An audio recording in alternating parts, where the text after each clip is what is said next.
জানতে পেরে শেষমেশ চারুলতাকে নিজেই পুলিশে দিল সোনা। হ্যাঁ বন্ধুরা, আমরা এমনটাই দেখতে পাবো অনুরাগী ছোঁয়া ধারাবাহিকের আগামী পর্বগুলোতে। সোনা তার বাবার সাথে দীপের বাড়িতে যায়, অন্যদিকে জয়কে জেল থেকে ছাড়িয়ে দীপা নিজেই জয়ের বাড়িতে যায়। জয়কে দেখে খুশি হয় উর্মি, খুশি হয় সূর্য নিজেও। দীপার কাছে কৃতজ্ঞতা প্রকাশ করে। সবাই যখন দীপার প্রশংসা করতে থাকে, দূরে দাঁড়িয়ে সোনা কষ্ট পায়, ভাবতে থাকে যে মা সবার কাছে ভালো, কিন্তু মা সবার জন্য কত কিছু করে, শুধু আমার জন্যই মা ভাবলো না, মা আমাকে ভালোবাসলো না।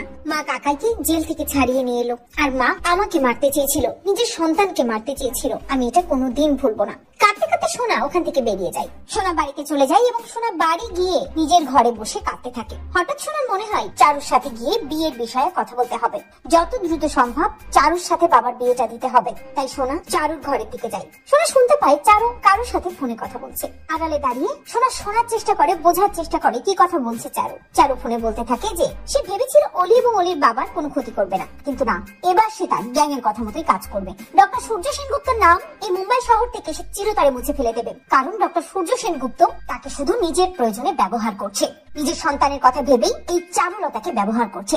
ডক্টর সূর্য সেনগুপ্তকে এবার জবাব দিতেই হবে, শাস্তি পেতেই হবে। ডক্টর সূর্য সেনগুপ্তকে এবার আমি বিনা অপরাধে ফাঁসিয়ে দেব। আর সূর্য যাতে অ্যারেস্ট হয় তার জন্য সব প্রমাণ তার হাতের মুঠোয় চলে এসেছে। কাগজগুলো নিয়ে দেখতে থাকে চারু, এবং চারু ফোনে সব বলতে থাকে। সোনা আড়ালে দাঁড়িয়ে শুনে চমকে যায়। সোনা বুঝতে পারে এই চারু আসলে অন্য কেউ, এই চারুর আসল পরিচয় অন্য কিছু, যেটা তারা কেউ জানে না। সে ভুল করছিল চারুর সাথে বাবার বিয়ে দিতে গিয়ে। চারু আসলে তার বাবার ক্ষতি চাই, তার ক্ষতি চাই। চারু ফোনে কথা বলতে বলতে উদ্গ্রীব হয়ে ঘর থেকে বেরিয়ে যায়। চারু বুঝতেই পারে না আড়ালে সোনা দাঁড়িয়ে ছিল। সোনা চারুর ঘরে ঢোকে এবং চারুর যে ড্রয়ারের মধ্যে কাগজপত্রগুলো রেখে চলে যায়, সেই ড্রয়ারটা খুলে কাগজপত্রগুলো দেখে সোনা চমকে যায় এবং সোনা বুঝতে পারে যে চারু একজন মাফিয়া গ্যাংয়ের সদস্য। চারুর উদ্দেশ্য আসলে ডক্টর সূর্য সেনগুপ্তর ক্ষতি করা, ডক্টর সূর্য সেনগুপ্তকে ফাঁসিয়ে হসপিটাল থেকে তাড়ানো, যাতে এই গ্যাং নিজেদের কাজটা খুব ভালো মতো করতে পারে। চারু এতদিন নিজের কার্য সিদ্ধি করার জন্যই চুপ করেছিল। নিজের ভুলটা খুব ভালো করে বুঝতে পারে সোনা, এবং সোনা উদ্গ্রীব হয়ে ছুটে যায় থানায়, পুলিশের কাছে প্রমাণ দেখিয়ে চারুর মুখোশ খুলে দেওয়ার জন্য।